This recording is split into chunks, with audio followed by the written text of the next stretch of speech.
The views and opinions expressed on any program are those of the producers and/or the persons appearing on the program and do not necessarily reflect the views and opinions of FRC Media, Bristol Community College, or the City of Fall River.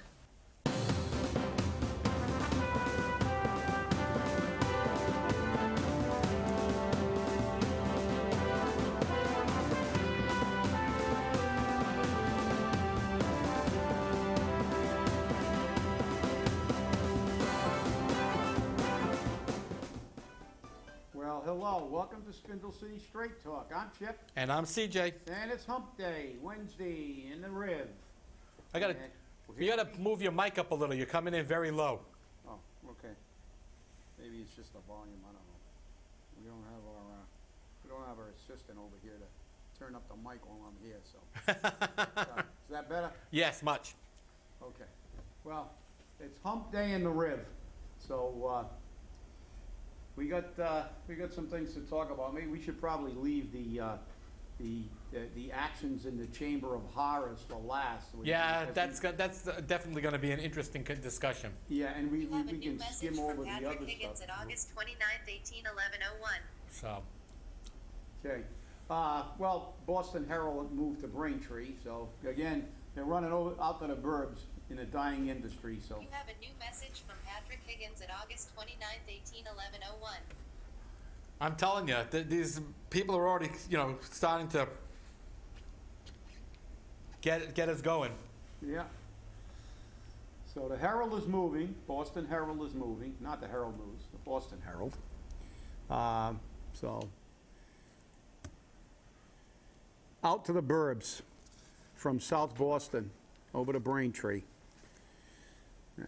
The next, what do we got here? Taunton becomes Jungleland during day-long movie. I thought Monica said that every time they go to another city, she says we've got better in Fall River. Yeah, well, there's a whole bunch of cities because actually they had a list of, and I'm looking for it right now. I normally mark these. I apologize. San Francisco, Reno. Let me see. Okay. Did you say Gary, Indiana? Yes, yeah, Gary, Indiana, near and dear to my heart. Gary, Indiana, yeah, here it is. Additional filming will take place in Fall River, New Bedford, Gary, Indiana, Buffalo, New York, Reno, Nevada, and San Francisco. And even though we had a tip, we can confirm that it wasn't Monica that did most of the heavy lifting with getting them to Fall River anyway. It was some other people. But of course, as we said when we read the headline, it was hyped to give her a pay raise. It's like, this is a big deal. Yeah, and from what I've been told, like I said before, it sounds like, and this sounds kind of viable, that Sandy Dennis and Dave Dennis were the ones that were talking to this production company to get them to come here initially. And when they went to the mayor to get some help on doing this, as usual, the mayor's office takes it over and nobody else gets credit. Yeah, it makes it their idea. Right. It makes Especially if it comes out right. If it came out wrong, it would have been Sandy and Dave Dennis did this. But, yeah, exactly.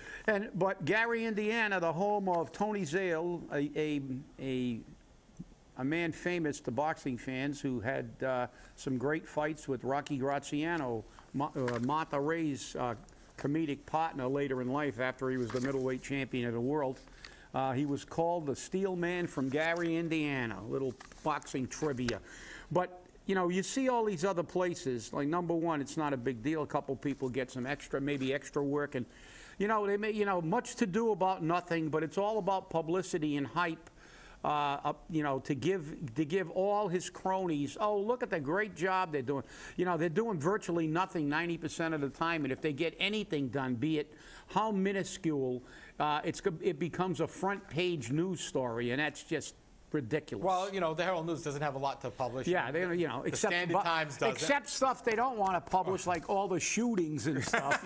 They don't want to lead with shots fired every day. It becomes old, And I remember in the old days, I went down to complain about. We used to get very little coverage on anything except a major fire, like a mill fire. And in those days, we had a lot more fires. There wasn't insurance follow-ups on arson fires and stuff like that. And you know, and smoke detectors and things like that weren't mandatory. And the Herald News told me, frankly, they said, and I think it applies to shots fired, they actually told me, you know, unless it's a big fire, it's not news in Fall River. We have so many fires, you know, we can't just put fires on the front page, every fire. Unless it's a mill, you know, or a conflagration like Notre Dame, you know, we're sticking on, if we stick it in an order, it'll be on one of the back pages, even though the guys did a great job, which they did. And that applies to shots fired. You know, we have so much crime, so many things. Have they publicized the gang issue? We talked about a gang task force because of the gang problems. We know about all the shootings that are related to drugs and gangs most of the time. Has there been a series of articles by an investigative reporter of the Herald? Absolutely not. You know, it's just about, you know, let's kind of give them a headline that makes everybody, we don't want to highlight. And I thought newspapers were there to give the people a realistic view and the news. And when bullets are flying around Fall River, it should be news. It should be covered. It should be in the paper, and it should be pretty damn close to the front page, because this is the reality if you don't live in certain areas in Fall River, that there are going to be shots fired all the time. And that's you know, big deal. So now we got Taunton becomes Jungleland. Who cares? You know, Jungleland's going to be, it's Henry Winkler's son, who's the producer, I guess, you know, it'll be a movie. It's not going to be a huge movie. It's going to probably be a B movie, and it'll be like the movie they did on Providence, which was actually a pretty good movie. It was a really good movie. Yeah, I read the press release from the production company, and it didn't say Monica did this. It didn't say that, you know, city officials were helping them. It just gave the breakdown of what and exactly what it should have been. Who's the producer? Who's the on-site producer? You know, who's the sound manager? You know, who's the stars? And that's it. This is, and you know, the Taunton mayor said it very clearly. It's a good boost for the image of Taunton. And, you know, maybe this will be a good boost for the image of Fall River. I mean, I'm going to be honest. But, again, it depends on how they portray us. Yeah. And in reality, look, people don't judge things by movies. As I said, Providence was actually a very, very good movie. It was a very low-budget, kind of almost independent film. But it was a very good film, actually. And if anybody gets a chance to watch it, watch it. It's very good. But, look, Fall River's stigma, and people can read statistics. I mean, if, you know, somebody that's thinking about Fall River's a wonderful place because they didn't put it in a part where somebody was getting beat up and shot or something and dragged through the streets in this movie, you know, if they made it, they're not going to portray them living in a mansion in Fall River or wherever it sticks in. But they got San Francisco for that. They've got some other places, Reno, Nevada. So obviously this is going to be moving around. It's about a bare-knuckle fighter and his brother who bets on the fights. And, hell, they're going to Gary, Indiana.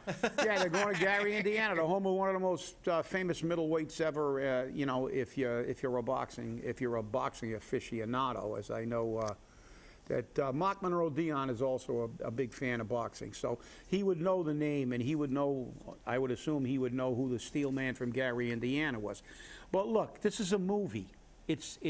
Movies are not, you know, this is not a documentary. This is a movie, and they take literary license, and it's a movie. And you know, any similarity between you know, reality and a movie is purely coincidental because they want to make it entertaining. That's right. And while they're here, we should milk them for all it's worth. That's right. You know, get as much money out of them. And I'm not saying, you know, gouge them, but make them use local merchants. Make them use local caterers. You know, use local facilities. Use local companies. Yeah. To bolster the economy, even though it's not going to be long-lasting. Yeah. Even a couple days, somebody can make some money out of it. But as you said, do we plan anything? Absolutely not in this city. We use the headline, and then it disappears, and just like everything else, you know, we parade them all, and that'll be saved for later. But look, it's a movie. It doesn't cure the problems that we have, the bottom line problems, which we'll really highlight when we get into our discussion about the Chamber of Horrors Clowncil meeting, and special meeting, I may add. But then our last little thing we're going to hit before we get into the meat and potatoes here, Viola Top-Steinhoff and fundraising. God, what a surprise. Wow, wow. Sylvia's opponent withdraws, which we knew months ago. Which is a MO for that individual. He says he's going to run, and then he backs out. He takes positions and then backs out. They're a little too stressful. But so you've only got one person, in spite of the fact that look at what they've done. No, 2 years in a row they said no tax holiday for people. You've got Senator Michael Rodrigues, who the opening is Senator Michael Rodrigues representing the 1st Bristol and Plymouth District, who is also running unopposed, leads the pack in campaign money with an end balance. That's after he spent of $209,140. So here's a guy that screwed the people of Fall River by advocating to get a road built through that rail trail. Went in, and it was in the paper and corroborated that he exerted political influence in Boston to have the decision change that said that they couldn't build a road. And then, of course, we know so many other issues that he's interceded in, and not for the good of the people. But yet he runs unopposed. So when you complain about your political lot, people, remember, it's your fault. You keep these people in forever. Remember, this country was not created to make politics a career path. In Massachusetts it is. It is virtually everywhere now, especially on a federal level. If anybody did study history, I don't even know if they teach it anymore, especially American history, our forefathers, they put down their plows, put the horses in the barn, stopped their printing presses, picked up a musket, and fought for this country. The Minutemen, the citizen soldiers. And when the war was done, they went back. Even our politicians didn't make a career out of politics. George Washington was our first president, then he went back to his plantation. It was serve your country, as they did during the Revolutionary War. Go in there and do a little politicking, and then go back to the real world. Politicians stay in Washington forever. God, what's his name? The guy was like 100, and he was still in Congress. I don't even know if he knew where he was. three quarters at a time. And I mean, it's a tragedy. And we look at what's happening in Washington, and that's the problem. They refuse to put term limits in. They'll say they're illegal, you can't do it. But the public is not, the greatest power we have is in the vote. And as Samuel Gompers once said, the only power that you have in a union, he was one of the leaders of the formations of some of these unions, the AFL-CIO, et cetera, said, elect your friends and defeat your enemies. I had a professor in college once that made the greatest observation I ever heard. He said, America's greatest strength is also its greatest weakness. Everybody gets one vote.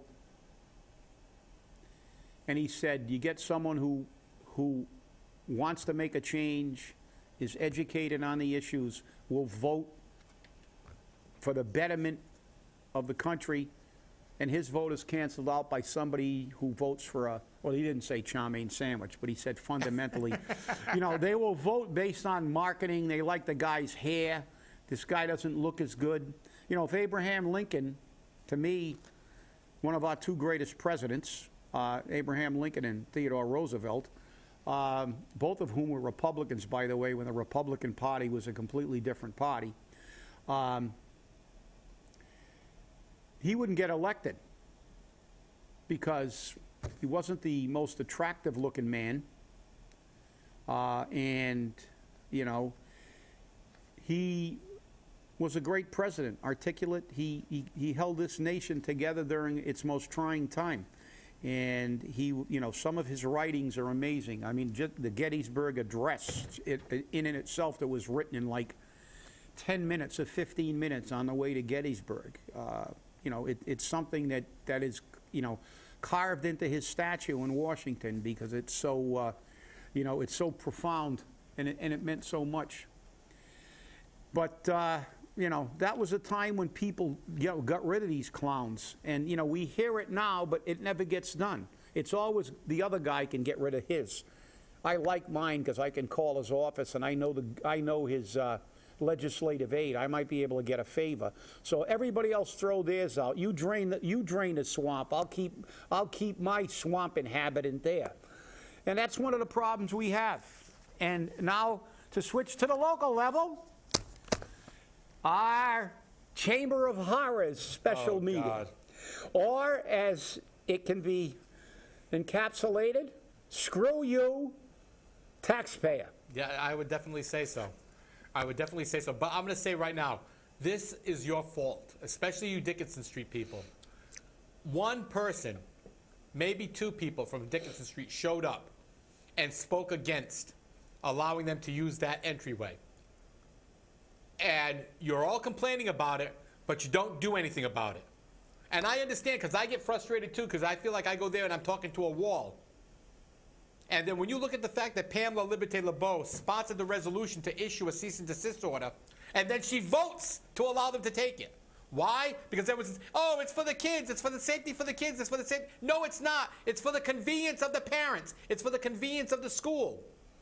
It's not for the safety of the kids. And it's also not really safe either because they're congesting streets, making emergency vehicles. Yeah, but then you had the police and fire department say, the police department said, our chief has taken no stance on this whatsoever. Meanwhile, they got to have police officers out there all morning and all afternoon to handle the traffic problem.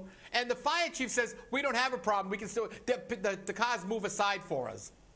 Oh, really? Well, look, that's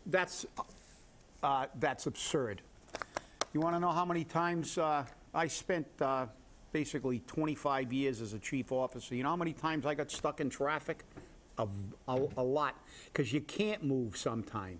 It's absolute gridlock, because if you get a narrow street and there's cars parked on both sides and vehicles in the middle and they're backed up, nobody can go anywhere. Right. Nobody can go anywhere. That's absolute crap. Okay. And the problem is we're dealing with a street which is they're saying it's a two-lane street, but people are going down and they have to turn around in other people's driveways. Yeah. They're trying to pull U-turns on that street, and now they're going to make that street so a city bus is going to come down that street. And by the way, even if they do pull over, you have to slow down, let them find a place to pull over. Right. If they can pull over. And the chief said... And I hate to say this, but I'm not saying this from theory. I'm saying this from been there, done that. In an emergency situation, not minutes, seconds can make the difference between life and death.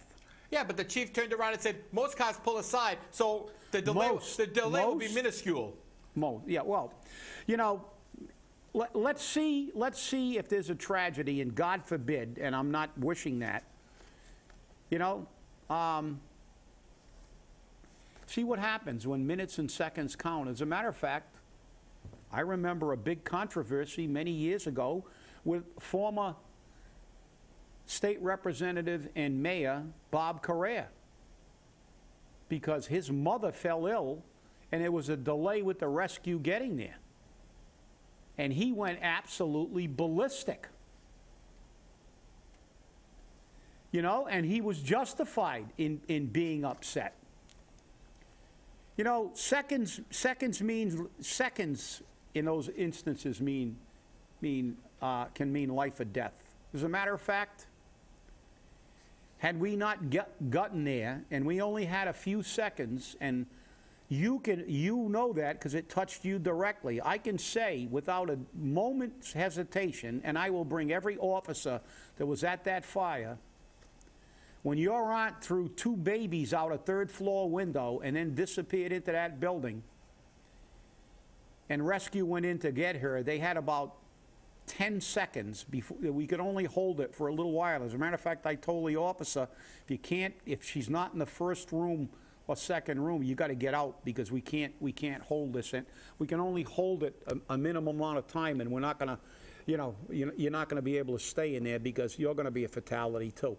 And they got in and did it, but had we gotten there 30 seconds later, we might have had 2 children and your aunt dead.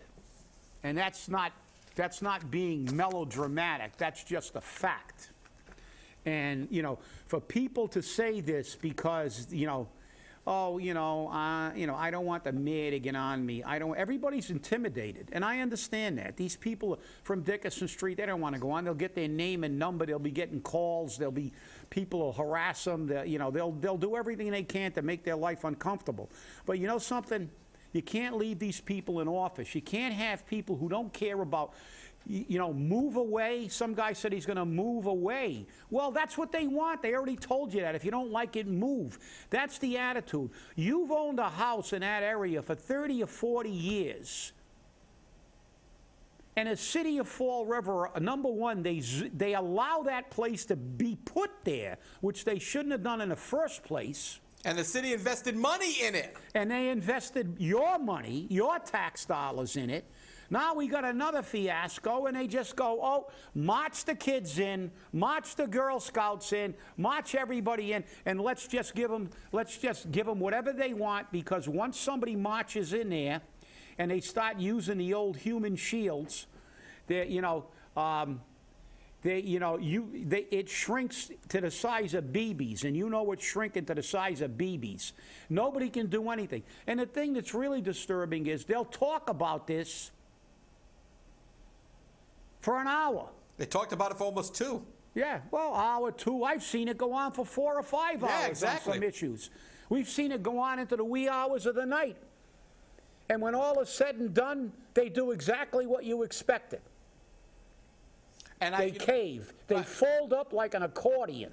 And I knew exactly how the vote was going to go before it even happened. Yeah. But something Sean Kadim said was very true. He says, you came to us, asked us for this, we gave you this road with the understanding that it was going to be used for emergency vehicles only.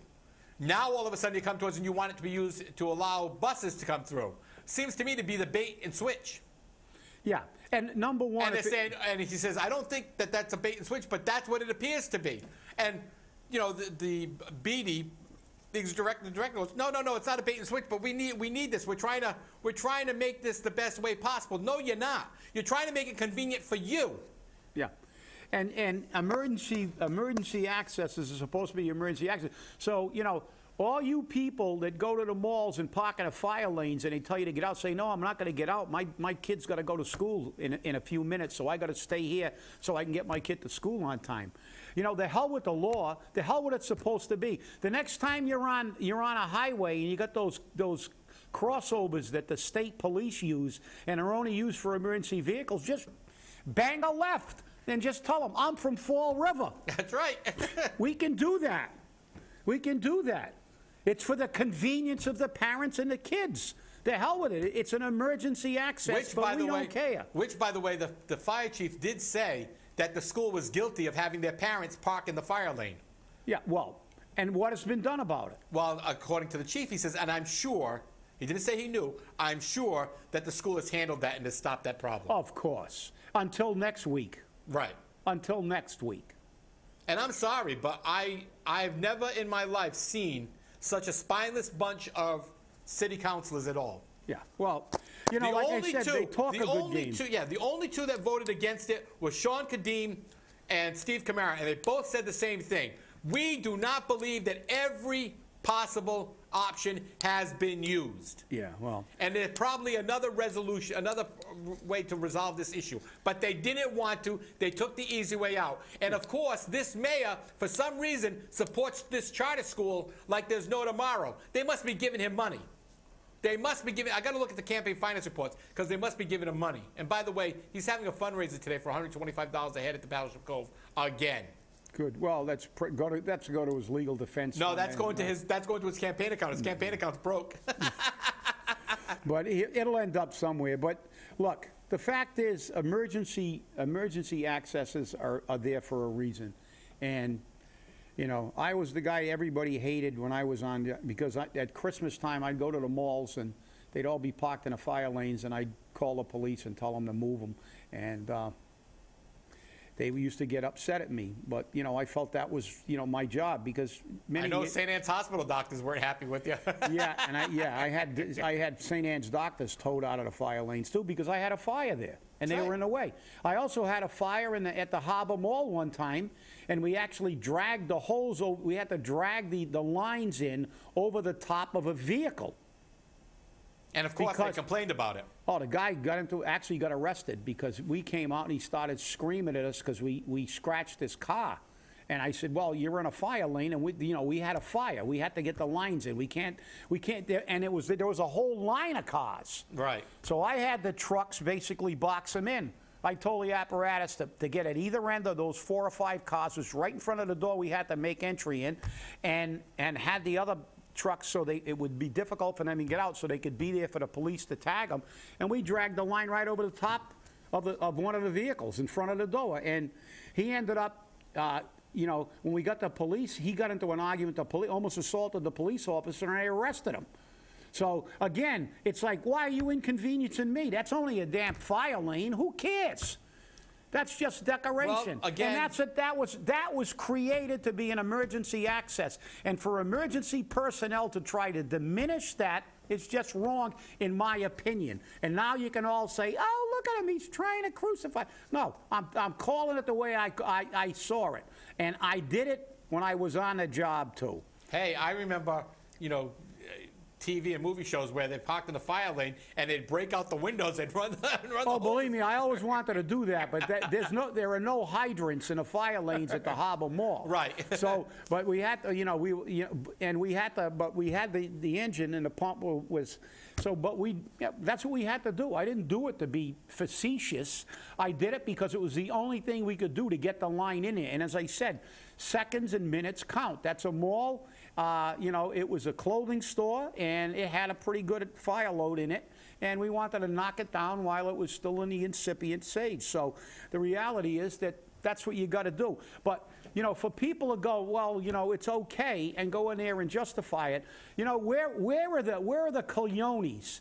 You know, I've never seen, the only time I've ever seen a head of a fire department with enough courage to call it like it was and not kowtow to the people who gave them the job was when Leo Stapleton, when they cut the manpower in Boston, and Leo Stapleton, the fire commissioner, called a press conference and told the entire city of Boston, you have cut my personnel to the point where I cannot make an interior fire attack. So if you have a fire in a building, cross it off the tax rolls, because all we can do is contain it to that one building. And guess what? Within a month, he got his manpower back. Well, and that's what you have to do. But he's the one and only one. So what did the pals do after that? The fire commissioner in Boston had to be a chief officer in Boston for 10 years to become the head of that department. As soon as Stapleton did that, they changed the law, and they appointed a retired naval officer to be their fire commissioner. They put a politician in a job, not a firefighter. Yeah, well, I'm going to wait to see what happens with Atlantis Charter School the next time they come and ask for another change to the agreement. And, of course, the mayor rubber stamps it. And the city council will then talk for 2 hours and then approve it. Hey, people. Stay angry. Stay angry. We'll see you on Friday.